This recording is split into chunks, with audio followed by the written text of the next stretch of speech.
the Bible for all of you who don't know. I don't know which version it is. I don't know who's writing, who decided what to put it in here.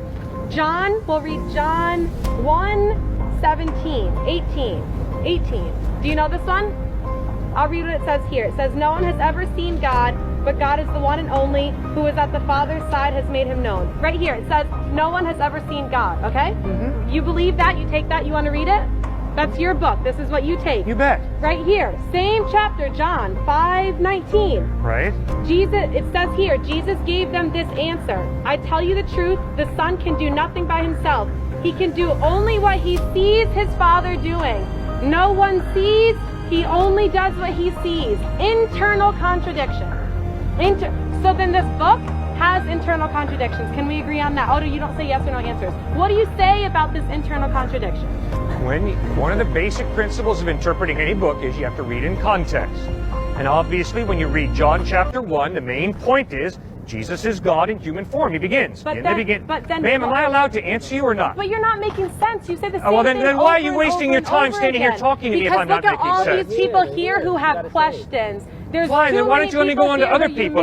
If I don't make sense, man, why do you waste your time? Why am I going to let you misguide them with your misguidance? Oh, I see.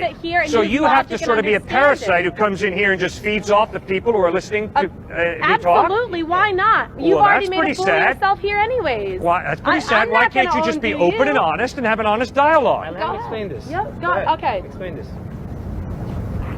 Thank you. Okay. John chapter 1.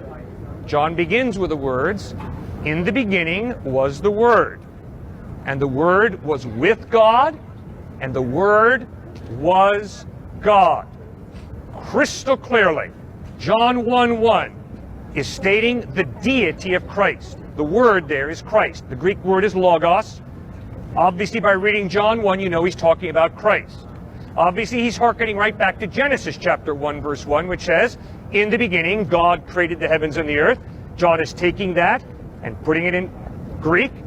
John 1:1, in the beginning was the Word, and the Word was with God, and the Word was God. Nobody has seen God. I haven't seen God. You haven't seen God. But the claim of John is, and the claim of Jesus is, that he is God, revealing himself in human form. That's clearly, unmistakably what John 1 is teaching.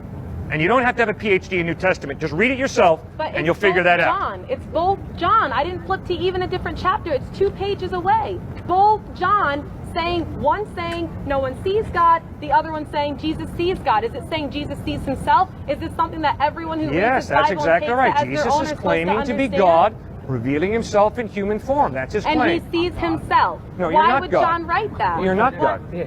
What's the difference? Well, if you die and rise from the dead, I will listen very closely to everything you have to say. Why is that the one thing that you take? Why did you see George Washington inaugurated first president of the United States? Other people did. I trust that. Good. And other people saw Christ die on a cross, and they saw him risen from the dead. But they have internal contradictions. No, there's no contradiction there. We human beings do not see God, but when God chose to become a human being in Jesus Christ, obviously Jesus knew the Father very, very intimately, very, very well.